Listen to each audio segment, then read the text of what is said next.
Hello everyone. This video is going to be about future plans for the train layout. As you can see, my basement is kind of messy. I want to correct that later on. And so I have this space, very small house, and I have this space in the dark area for my layout. Doesn't have the greatest lighting in the world, and it's mostly a tin plate, well, tubular style layout. What I want to do is I want to keep a lot of the tin plate or tubular track as one level, and then this upper level where I have here, which really doesn't function very well, I want to have it end up being 072 curves with more modern track. So over here, part of what I had fun doing in the past was to create this corkscrew, if you will, to change levels. And it takes up so much space that I really want to basically get rid of that and have a different solution for getting to different levels of the track. Currently, you can get to different levels of the track, 3 different levels with this corkscrew. And then basically you get onto the second level through there.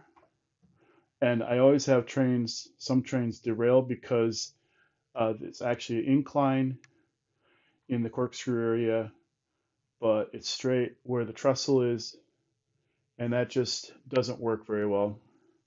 And then this upper level goes up to the yard. It was originally supposed to be a switch yard where I could change out track or change out cars. That doesn't really work well either. You'll notice here that I have this wall and I have these shelves I made in my wood shop instead of buying the Schneider shelves because this ended up being like a quarter of the cost. Of course, the time involved was quite intensive. Still have to varnish them and veneer the edges, and I don't have them all mounted. But this whole wall here is actually part of the laundry room, which doesn't need to be that big.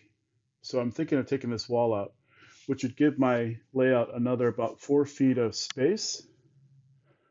So I could have probably a dog bone kind of arrangement where I would have in this corner a reversing dog bone design, and then in this other corner, the same sort of thing.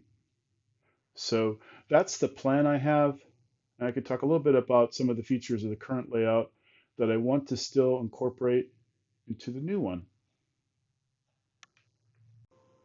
Okay, I've turned the power on and you can see that the layout has this control panel that I built.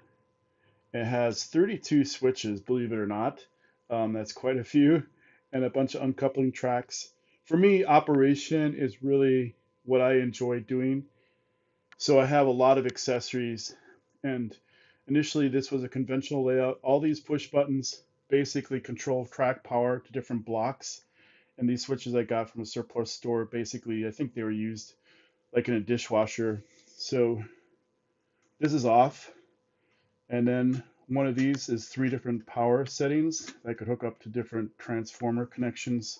I have a little map of the switches here above things.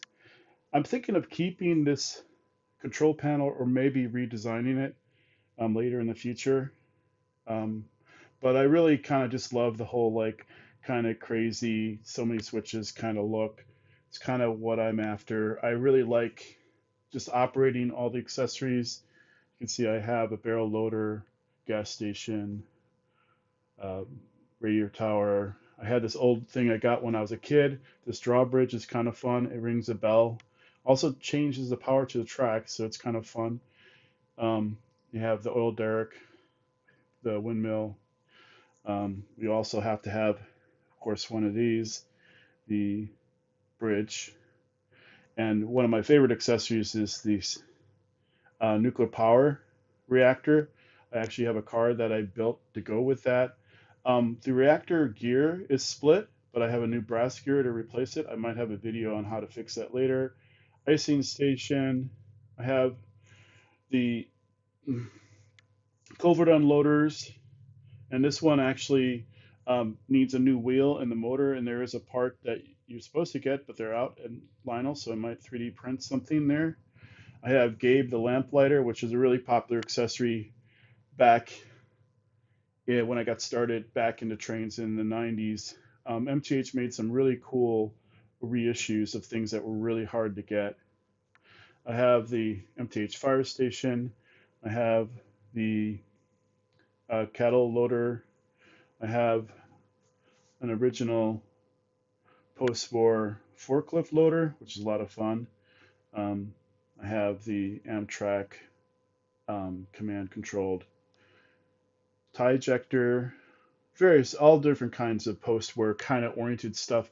I do have some modern stuff, like we have the Union Pacific here, and some others that I have in boxes. Part of the problem with the layout is that because it's all 31 turns, basically, I can't really run my big trains like the Acela and others. I have a Y3. They just can't operate on this layout. But I love post-war. So the idea is to basically take what I have here, make the bottom level be post-war, maybe paint up the boards to kind of have that green paint post-war feel. I like my trestle that I made. I spent many hours making this trestle, so I would like to kind of reincorporate in the layout, the new layout. Um, but yeah, so this trestle is all made out of cherry in my wood shop, individually glued pieces. It's amazing how sturdy it is. Um, Also in my layout, I have all sorts of stuff that's related to operations. So I have a bunch of dog bones, so you can reverse the tracks. So we have a dog bone here. You can see you can reverse the train there.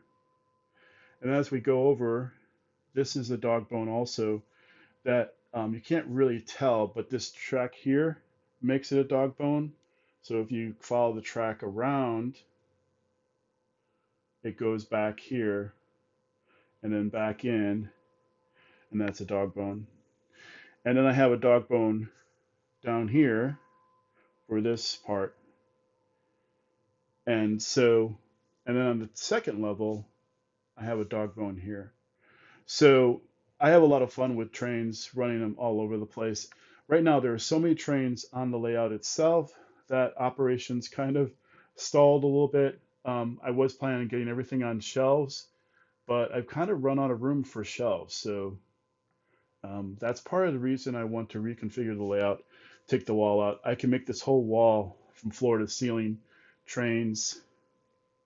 Um, and I can potentially, when I take this wall out, this wall will be against, 4 feet further, and perhaps I'll have a wall of shelves there as well. So that's kind of the plan.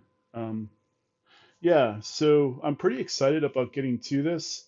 Hopefully I can make some progress and I can show some videos on my progress. The first thing I need to do is pretty much take all my trains off my layout and put them in their boxes, put them probably upstairs safely, and get going. Another thing that's kind of fun is I don't really have a good focus here. I don't know why it's not focusing. It's probably just too dark.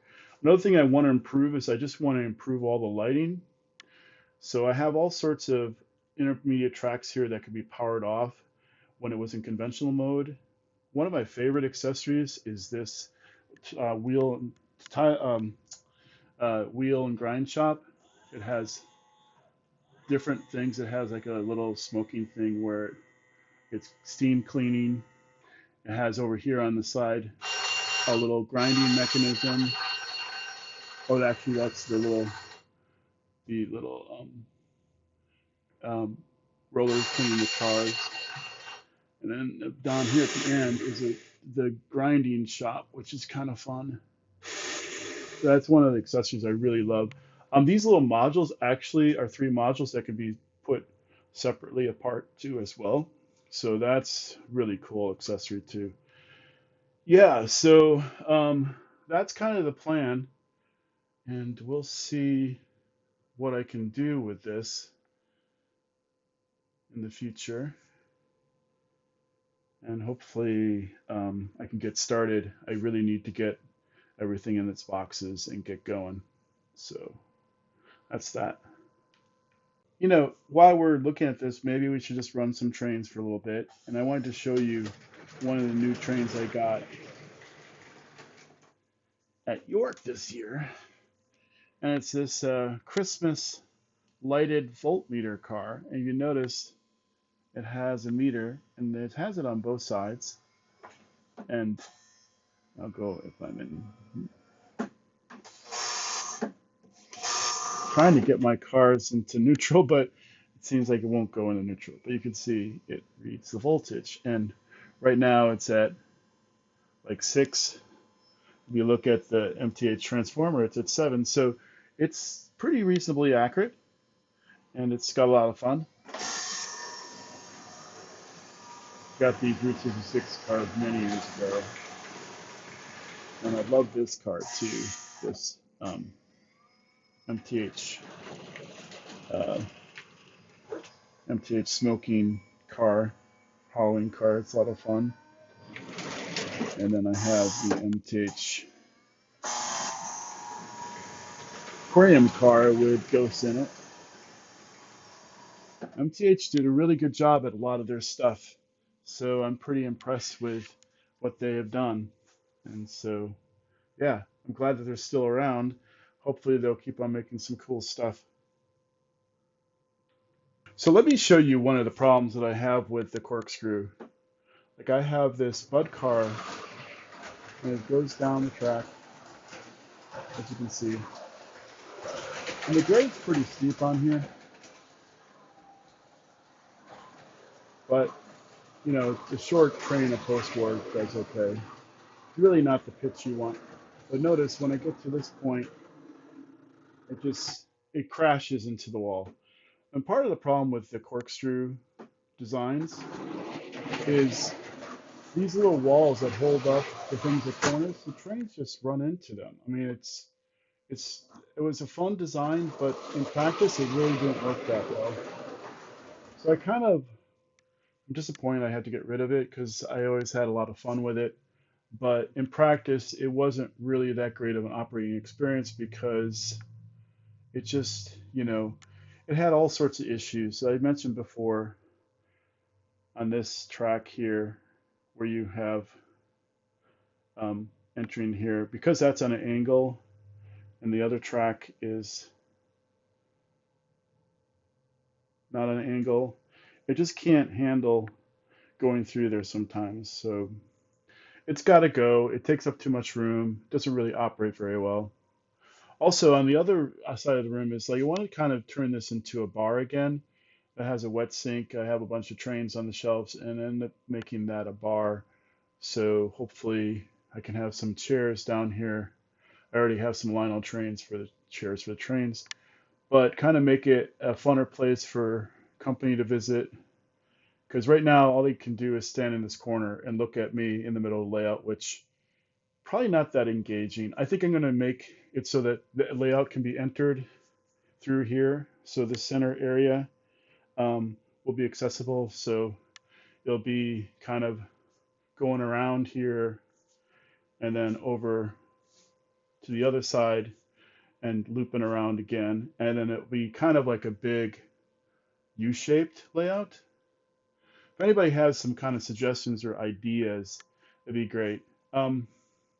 Next videos I'll probably be kind of laying out in the computer sort of the space so I can kind of get a feel for what I'm trying to do. But that's pretty much it for this video.